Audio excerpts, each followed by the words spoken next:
고향 저유소 화재 사고 피의자인 스리랑카인에 대해 경찰이 구속영장을 신청했지만 검찰이 소명 부족을 이유로 돌려보냈습니다.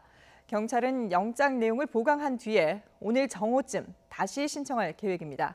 자세한 내용을 취재기자 연결해서 알아보겠습니다. 박광열 기자. 네, 사회부입니다. 예, 이 구속영장이 반려된 이유가 소명이 부족하다. 구체적으로 뭐가 문제란 얘기죠? 네, 말씀하신 대로 스리랑카인이 날려보낸 풍등에서 불이 시작돼 저유소 폭발로 이어졌다는 경찰의 화재 원인 추정에 인과관계가 부족하다는 겁니다. 그래서 검찰은 경찰의 수사 내용을 보강해 다시 구속영장을 신청하라고 요구했습니다. 다만 구속영장이 검찰 단계에서 기각된 건 아니고요. 고양경찰서 측은 일반적으로 수사할 때 할 수 있는 수사 보강 지시라고 설명했습니다. 그래서 내용을 보강해 오늘 오전 중으로 다시 영장을 신청할 계획이라고 설명했습니다.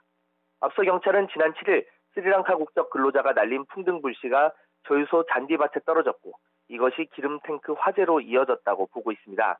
폭발로 인명피해는 없었지만 휘발유와 저유시설 등이 불에 타 소방서 추산 43억 원의 재산 피해가 났습니다. 네, 이와 함께 송유관 공사 측의 관리 부실도 도마에 오르고 있죠? 네, 그렇습니다. 일단 경찰은 풍등이 잔디밭에 떨어지고 탱크의 내부에 불이 옮겨붙는 18분 동안 대한송유관공사 관계자들이 이 사실을 몰랐다고 밝힌 바 있습니다. 당시 근무자가 6명이었는데 이 중 통제실 인력은 2명이었고 그나마 사고 당시에는 근무자가 1명만 통제실에 있었던 것으로 경찰 조사 결과 밝혀졌습니다. 업체 관계자는 CCTV만 보는 전담 인력은 없다면서 CCTV가 총 45개가 있는데 화면이 격자로 작게 돼 있다고 해명했습니다. 이 때문에 이번 사고는 대한송유관공사의 안전관리 부실이 더 문제라는 비판의 목소리가 높아지고 있습니다. 풍등을 하나 날렸다고 수십억 원대 유류 보관시설이 타버린다는 것이 말이 되지 않는다는 겁니다.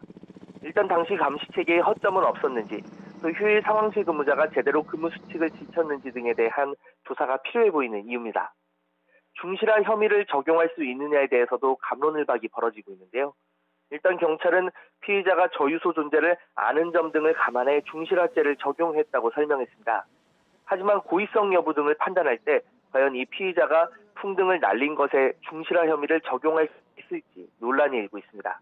또 이번 일을 계기로 풍등에 대한 더 실질적인 안전관리 방침이 나와야 한다는 지적도 나옵니다. 지금까지 사회부에서 YTN 박광열입니다.